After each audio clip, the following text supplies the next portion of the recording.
Robert Edmund Strahorn is notable in American history as a war correspondent with the New York Times, Chicago Tribune and the Rocky Mountain News during the Great Sioux War of 1876, a scout and publicist for the Union Pacific Railroad, and a visionary builder of the Pacific Northwest. Strahorn was a journalist and adventurer who shaped images of the American West. No man knew the West as he knew it, and few persons had a more active or important if less prominent part in the building of the West. Early life. Robert Edmund Strahorn was born near Bellefonte, Centre County, Pennsylvania, on May 15, 1852. Strahorn spent the first 4 years of his life in Pennsylvania, and was then taken by his parents to a farm in northern Illinois. Strahorn's educational privileges were limited and he attended school until 10 years of age. In his youth he sold papers on the streets, then began learning the printer's trade in Sedalia, Missouri, following that occupation for 5 years. At the age of 18, Strahorn was advised by a physician to move to the Rocky Mountains for his health, and in 1870 moved to Denver, Colorado. He tried his luck at being a cowboy, but abandoned the attempt when a bronco bucked him off, leaving him with a lifelong injury, presumably a hernia. In 1871, Strahorn joined the Rocky Mountain News staff and worked as reporter, editor and correspondent until 1877. War correspondent. At the age of 24, Strahorn sought adventure and fame in the Great Sioux War of 1876 as a war correspondent for the New York Times, Chicago Tribune and the Rocky Mountain News. Strahorn was embedded with General George Crook's Big Horn and Yellowstone expedition for over a year and reported the people and events of the Great Sioux War to the public. I insisted that I was going in to fight. It was my business as a correspondent to get the news, and I couldn't think of getting it from the rear. Quote, at the time, war correspondents rode into battle with the troops. General Crook said, Strahorn worked as well with his rifle as with his pen. Strahorn was commended by Secretary of War for distinguished bravery and gallantry in action against hostile Indians during the Great Sioux War. Strahorn fought and reported the Horsemeat March, Battle of Powder River, Battle of the Rosebud, Battle of Slim Buttes, Dull Knife Fight and Battle of Wolf Mountain. Strahorn also reported the Battle of the Little Big Horn and witnessed the surrender of Crazy Horse at Fort Robinson on May 6, 1877. Strahorn summarized the rigors of the Great Sioux War. In a dozen engagements in which I participated, there were only a couple of weeks of real fighting, while the pursuit of the Indians to gain that result involved over a year of continuous and most arduous hunting for them, the various marches totaling about 4,000 miles. Much of this was accomplished in blizzards, in far below zero temperatures, without tents or adequate bedding, alternating with blistering and famishing lack of water. Most of it was fatiguing and monotonous in the extreme, and a lot of it on half and quarter rations, some of it only horse meat, supplied by our worn-out and dying horses. The Great Sioux War. On February 8, 1876, the Great Sioux War began when President Ulysses S.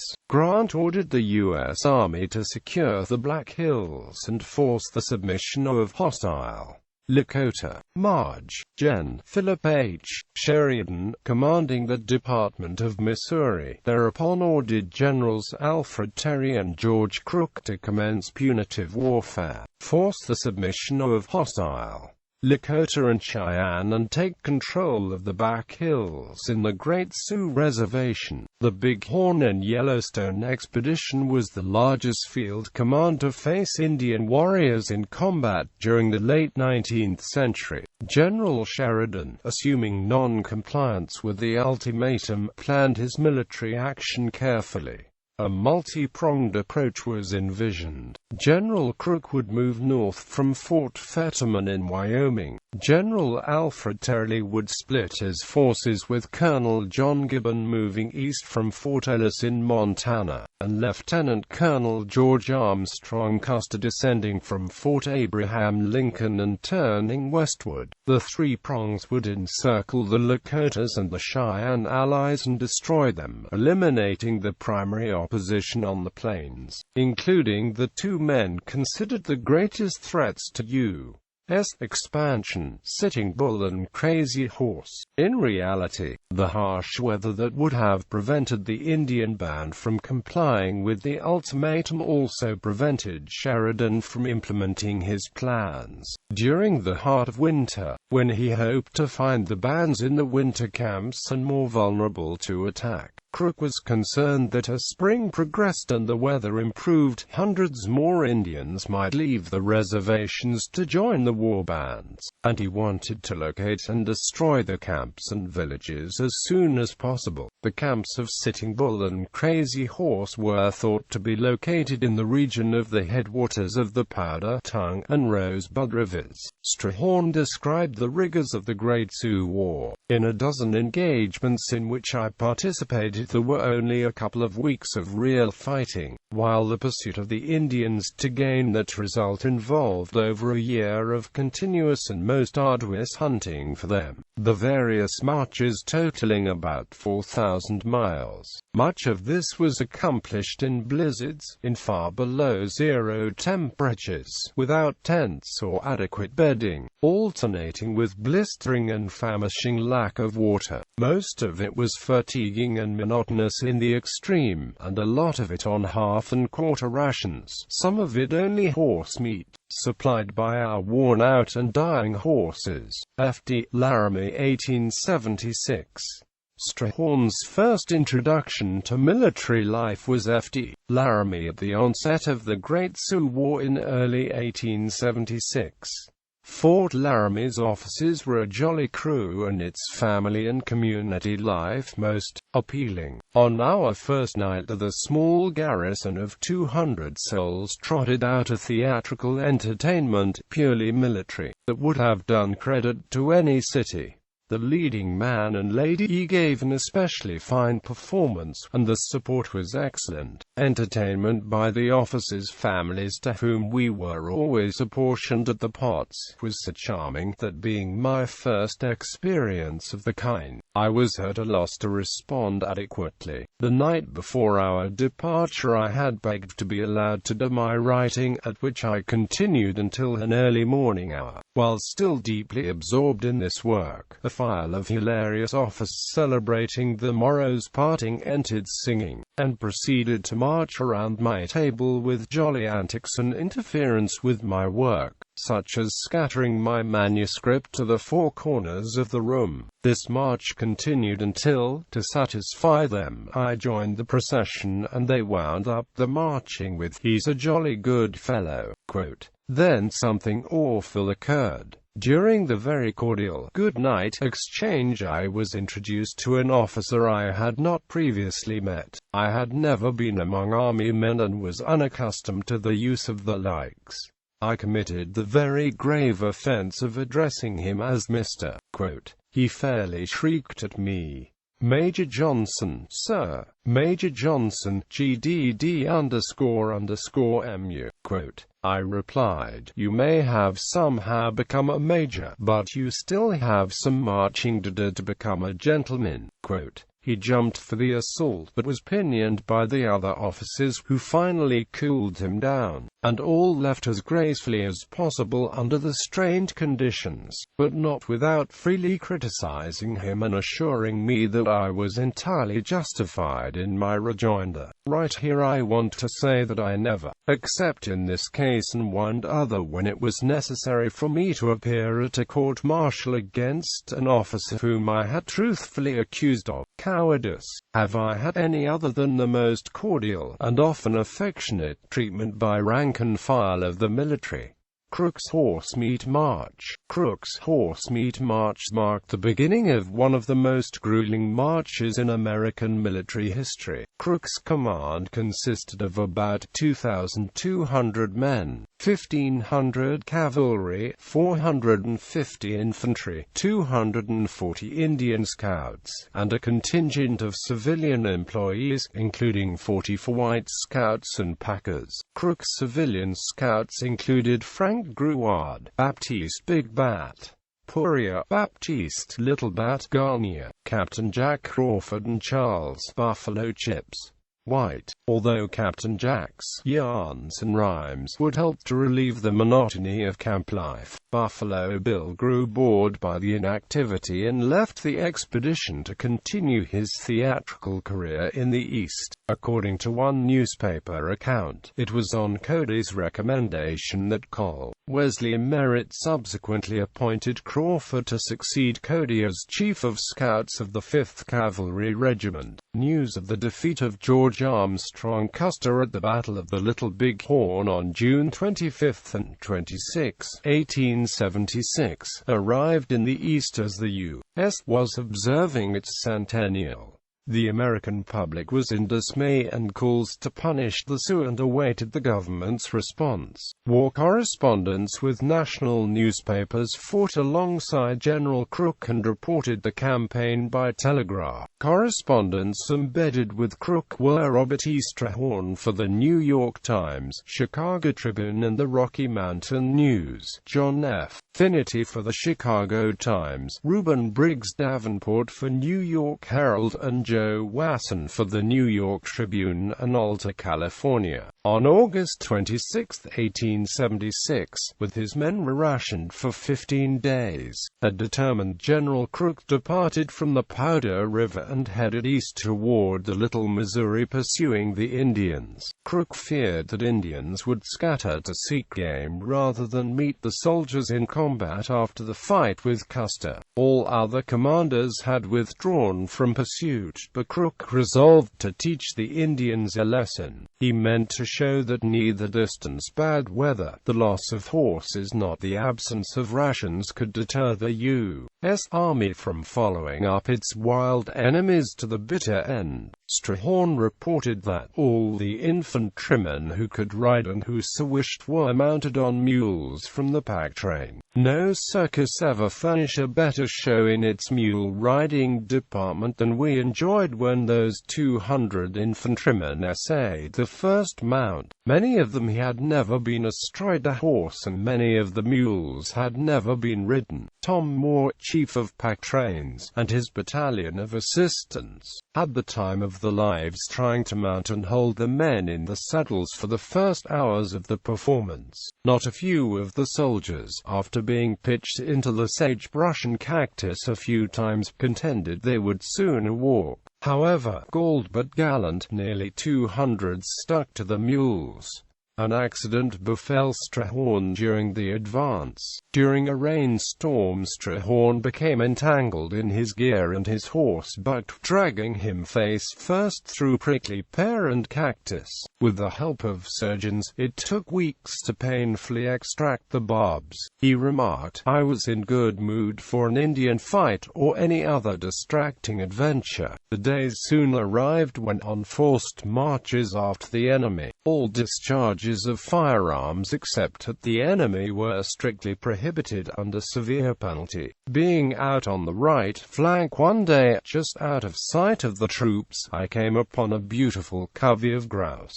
They were so tame I could almost knock them over with rocks. But while the contact thus established made me increasingly anxious for grouse for dinner that night, I could not hit them. So finally, in spite of those orders and with growing appetite, I shot 2 of them and quickly secreted the evidence of my disobedience by rolling them up in the raincoat I carried on my saddle. The right wing of the command was wildly excited by the shots. The skirmishers thrown out on that side soon discovered my lonely presence and hustled me to Colonel Chambers with the news that no Indians were visible. He very sternly asked, "Mr. Strahorn, did you do that firing?" Upon my answering, "Yes, sir," he still more gruffly asked, "At Indians, or what?" "Not at Indians, Colonel, but at grouse," I answered. I was so hungry for grouse that I just couldn't help it, so I'm ready to pay the penalty. What is it? He had remembered that I was in the colonel's mess, and he replied quietly on the side, "Well, it will make a damn sight of difference whether you got a grouse." Crook soon began running short of food and supplies and ordered his men to go on half rations. Many of the men were forced to subsist on horse meat and was thereafter known as General Crook's Horse Meat March. Quote, "Without grain and adequate forage, horses and mules had weakened and many collapsed in the steady rain and mud." Crook had already given orders to shoot abandoned animals for food, and for several days his saddened, ragtag army would exist on a diet of mule and horse meat. The horses commenced to play out. As fast as the poor brutes fell, the quartermaster had them killed and issued as rations. So the soldiers had nothing but played out horses to eat from there on into the hills. It looked funny to see a soldier ride his horse until it dropped exhausted, and then get off and shoot it and cut up its carcass up and issue meat to the soldiers of different companies. Gen. Crook would not take any advantage of his command. If they starved, he starved with them. Quote, "But the soldiers were nearing total exhaustion, wet, hungry, disheartened by constant hardships." One officer wrote that he saw men who were very plucky sit down and cry like children because they could not hold out. Years later, Colonel Andrew S. Burt would reminisce with Crawford about the hardships they had shared on this grueling march. Hunger, marching in the rain, sleeping on wet, muddy ground, eating horse meat. He vividly recalled Jack squatting on the ground before a campfire, gnawing at a horse's rib flesh from the coals and glad to get the rib. Frank Gruard, Chief of Scouts. Gruard's early days. Frank Gruard was General Crook's chief scout and interpreter during the Great Sioux War. Strahorn became friends with Gruard and journaled his story. Gruard was born in the Society Islands in the South Pacific Ocean, the second of three sons born to Benjamin Franklin Gruard, an American Mormon missionary of French Huguenot heritage, and a Polynesian woman. Gruard moved to Utah with his parents and two brothers in 1852, later moving to San Bernardino, California. After a year in California, Gruard's mother returned to the South Pacific with two of the children, leaving Frank with his father. In 1855, Frank was adopted into the family of Addison and Louisa Pratt, fellow Mormon missionaries of his father. Gruard moved with the Pratt family to Beaver, Utah, from where he ran away at age 15, moving to Helena, Montana, and becoming an express rider and stage driver between frontier posts. In about 1869, while working as a mail carrier, Gruard was captured in a crazy horse foray, and taken to a distant camp in northern Wyoming, where he was closely guarded for several years to prevent escape. On account of his dark skin and black hair, he was believed by his captors to be an Indian. Meanwhile, being fond of adventure, he gradually fell into their ways. He was not only adopted into the tribe, but was for years a member of the household of Chief Crazy Horse. He was also well acquainted with Sitting Bull and most other noted Indians of the North. Moreover, his many hunting forays with them gave him a familiarity with the whole Sioux country that fitted him perfectly for the demands of the military, if he could be wholeheartedly enlisted. Recruitment by General Crook. One day, Strahorn was in the private office of the post trader at Camp Robinson in the Red Cloud Agency, and a clerk suddenly thrust open the door and excitedly exclaimed, "A strange thing just happened." A man dressed and looking like an Indian was just outside the counter with a band of Indians who are in from Powder River. He was looking at a newspaper lying on the counter.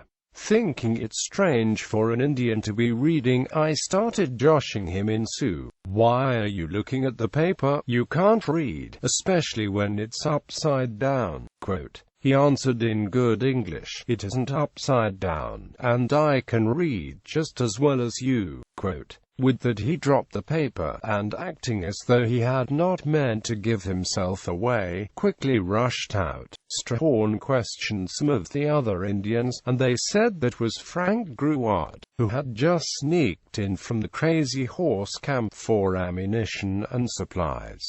General Crook took a lively interest in the matter, and said, "By all means have the man followed quickly, and if found, brought in." Quote, "It was no easy job to locate Frank Gruard among 5,000 Indians, as we found out later, if he didn't want to be discovered. But it was done. He was brought in and proved to be the hero in the opening chapter of a real war romance. He was about 25-year-old, 6 foot tall, finely built, with black hair, keen black eyes, and complexion much like an Indian. In fact, when he appeared in a blanket and other ordinary Indian trappings, he readily passed for one. He was at first much averse to talking, and when General Crook had to some extent put him at his ease, he was still more averse to deserting his companions to join us. You know what would happen if I turned against the Indians and Crazy Horse ever got sight of me." Quote, "Well," asked General Crook, "with the army behind you, don't you think you would be safer than fighting us under Crazy Horse, who will be subdued and brought in, whatever the costs?" Quote, "Maybe, if the army would stay put, but what about it after the fight is over? That is my country. I know nothing else to do but live with the Indians. Crazy Horse would never forget." Quote, "You have my word that we will find some way to take care of you if you give us the service you seem able to give." Quote, "After much parleying, Gruard said, I'll think it over and let you know." Quote, "You promise not to leave the agency meanwhile?"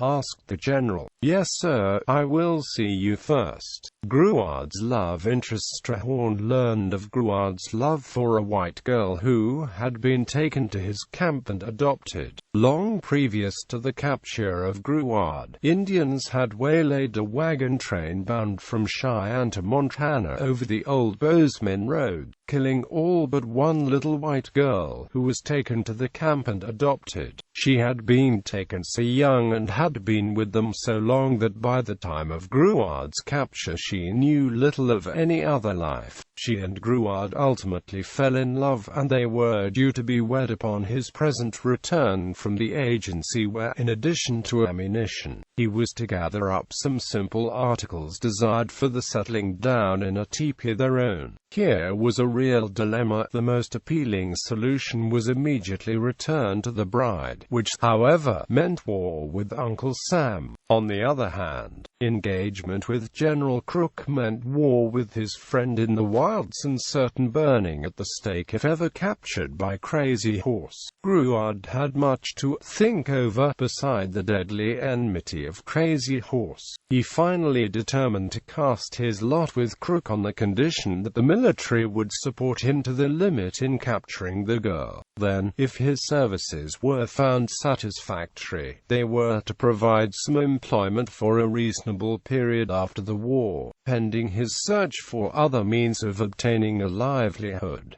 Gruard's qualities. Strahorn admired Gruard. The acquisition of Gruard as scout and guide proved even more fortunate than it promised. Besides knowing the vast, rough and generally traceless country so well, that was to be the scene of a most difficult 2 years' war, that he could unfailingly find an objective even at night. He had every other desired quality: brave as a lion, but never rash, with a physique so powerful as to endure almost unheard of strain and hardship, a dead shot with rifle or revolver, and so loyal and unerring in his advice that General Crook learned to trust him utterly. Knowing every trait of the Indian as well as he knew himself, he proved invaluable. We later on had many scouts such as Buffalo Bill and others of newspaper notoriety, but never another like Frank Gruard. With it all, he was modest and reserved almost to a fault. We all learned to like and admire him, and at the close of the war, General Crook's promise was made good. He was employed by the government in various capacities on the frontier in connection with Indian supervision, until his death many years later. Captain Burke said, "Gruard was one of the most remarkable woodsmen I ever met. No Indian could surpass him in his acquaintance with all that pertained to the topography and animal life. No question could be asked him that he could not answer at once and correctly. His bravery and fidelity were never questioned. He never flinched under fire, and never growled at privation.